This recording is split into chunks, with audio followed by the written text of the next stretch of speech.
Baik, kita lanjutkan. Ya.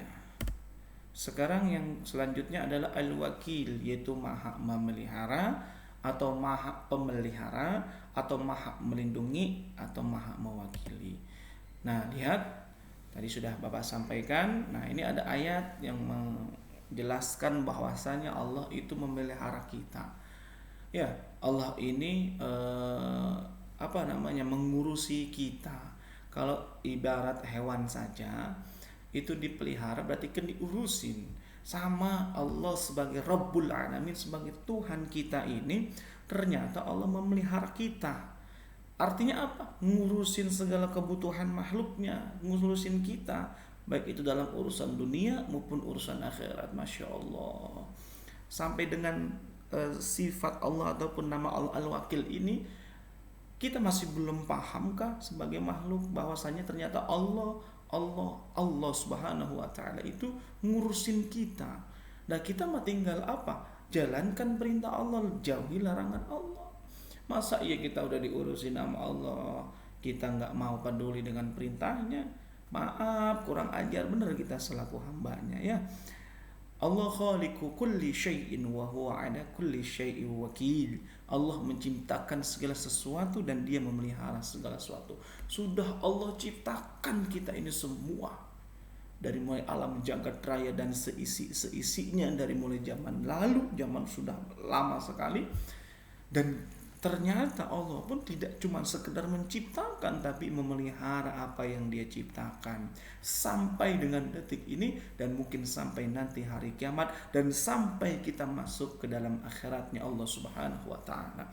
Tuh makanya ayo ya, jangan tinggalin sholat ya, ngaji, berbuat baik, amalin soleh. Kemudian selanjutnya ada al-matin, itu yang maha kokoh. Kita lihat yang maha kokoh. Allah Subhanahu wa taala adalah maha sempurna dalam kekuatan dan kekokohannya. Kekokohan dalam prinsip sifat-sifat Allah Subhanahu wa taala, juga maha kukuh dalam kekuatan-kekuatannya. Oleh karena itu tuh, sifat al-matin adalah kehebatan perbuatan yang sangat kokoh dari kekuatan yang tidak ada taranya. Dengan begitu kukuhlah Allah Subhanahu wa taala yang memiliki rahmat dan azab terbukti ketika Allah Subhanahu wa taala memberikan rahmat kepada hamba-hambanya. Tuh maksudnya apa?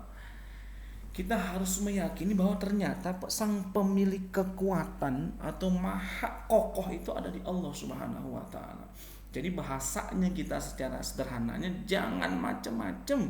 Jangan sekali-kali ditinggalin perintah Allah Subhanahu wa taala, dan jangan sekali-kali melakukan apa yang Allah larang. Artinya apa? Jangan sampai kita diberikan azab atau hukuman dari Allah Subhanahu wa taala. Justru sebaliknya, kita jalankan perintah, kita jauhi larangan. Tujuannya apa? Untuk mendapatkan rahmat Allah Subhanahu wa taala. Seperti itu. Ya, anak-anakku sekalian, ya, belajar ya. Kemudian selanjutnya ada al-jami', yaitu maha mengumpulkan. Tuh, lihat ya, maha mengumpulkan atau menghimpun, bahwasanya Allah Subhanahu wa taala mengumpulkan atau menghimpun segala sesuatu yang tersebar atau terserak. Allah Subhanahu wa taala maha mengumpulkan apa yang dia kehendaki dan dimanapun Allah Subhanahu wa taala kehendak. Penghimpunan ini ada berbagai macam bentuknya, di antara adalah mengumpulkan seluruh makhluk yang beraneka ragam, termasuk manusia dan lainnya di permukaan bumi ini, dan kemudian mengumpulkan mereka pada padang mahsyar pada hari kiamat. Dalam firman-Nya Allah, A'udzubillahi minasyaitonirrajim, Rabbana innaka jami'un nas liyaumil la raiba fi innallaha la yukhliful mi'ad. Ya Tuhan kami, sesungguhnya Engkau mengumpulkan manusia untuk menerima pembalasan pada hari yang tak ada keraguan padanya. Sesungguhnya Allah Subhanahu wa taala tidak menyalahi janjinya. Ini Allah memberikan ketegasan nih, ya, dalam sifat al-jamil, al-jami'-nya Allah memberikan ketegasan buat kita. Maksudnya apa? Nyatanya Allah nanti akan mengumpulkan kita sesuai dengan amal kita masing-masing.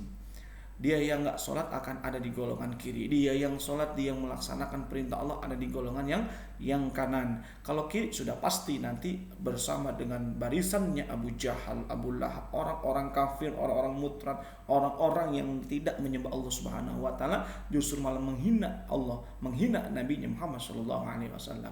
Dan di golongan kanan jelas siapa nanti pemimpinnya. Di golongan kanan ini ada Sayyidina Muhammad sallallahu alaihi wasallam dan juga sahabat tabi'in dan juga orang-orang saleh dan salehah ada dalam barisan Nabi Muhammad SAW, yang pastinya barisan ini akan menuju surganya Allah Subhanahu wa taala.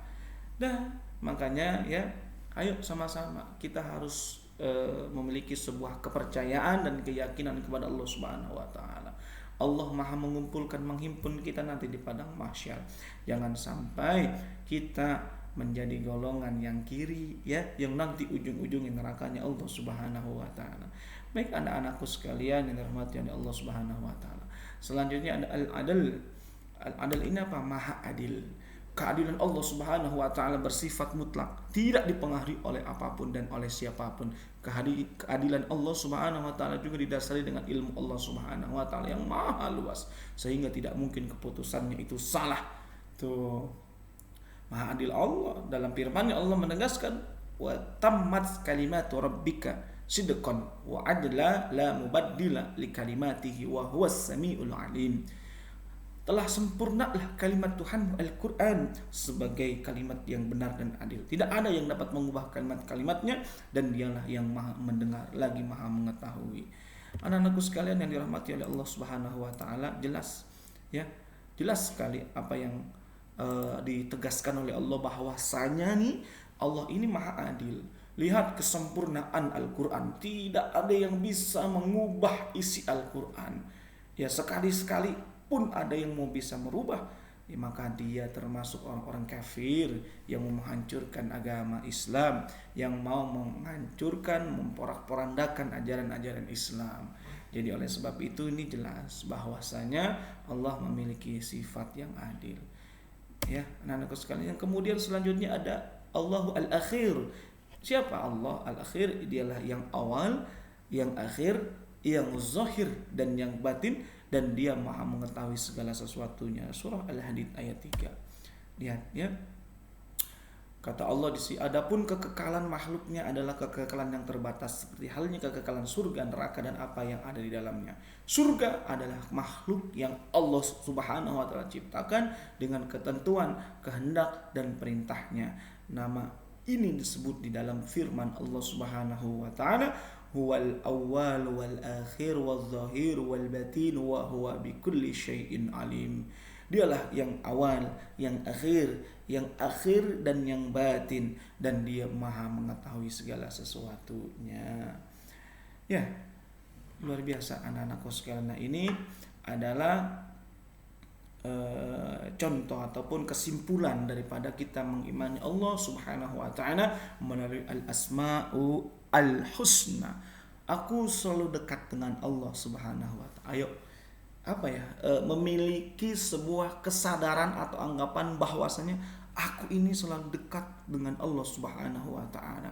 Lihat, diketahui dan diperolehlah nilai dan perilaku mulia. Yang pertama, pribadi yang dermawan. Ayo kita jangan pelit, dermawan. Ya, berikan amal yang terbaik, baik itu materi maupun tenaga ataupun pikiran, berikan. Kemudian menjadilah kamu pribadi yang jujur dan amanah dimanapun itu. Apa kata Nabi? Kullil haq walau kana muran. Ya, katakan yang benar walaupun itu pahit, jujur. Kemudian yang ketiga, menjadi pribadi yang tawakal. Tawakal itu berserah diri kepada Allah Subhanahu wa taala. Setiap kondisi apapun kita masalahnya, ya, problematikanya, itu serahkan sama Allah Subhanahu wa taala. Dengan cara apa? Dengan cara kita berdoa kepada Allah dalam sholat, berdoa kepada Allah dalam majelis-majelis ilmu, majelis-majelis sholat, dan lain sebagainya. Kemudian yang keempat, pribadi yang tangguh. Tuh, harus menjadi pribadi yang tangguh, tidak pernah goyah. Mereka yang melaksanakan sholatnya, maka as-sholatu imaduddin. Sholat itu adalah tiang agama. Kalau sholatnya kalian baik, bagus, benar, maka akan menjadi pribadi yang tangguh, tidak mudah goyah imannya. Kemudian yang kelima yaitu menjadi pribadi yang toleran terhadap sesama manusia, terhadap perbedaan agama, kita menjadi pribadi yang toleransi. Kemudian yang keenam yaitu menjadi pribadi yang adil, ya, membagi rata, ya,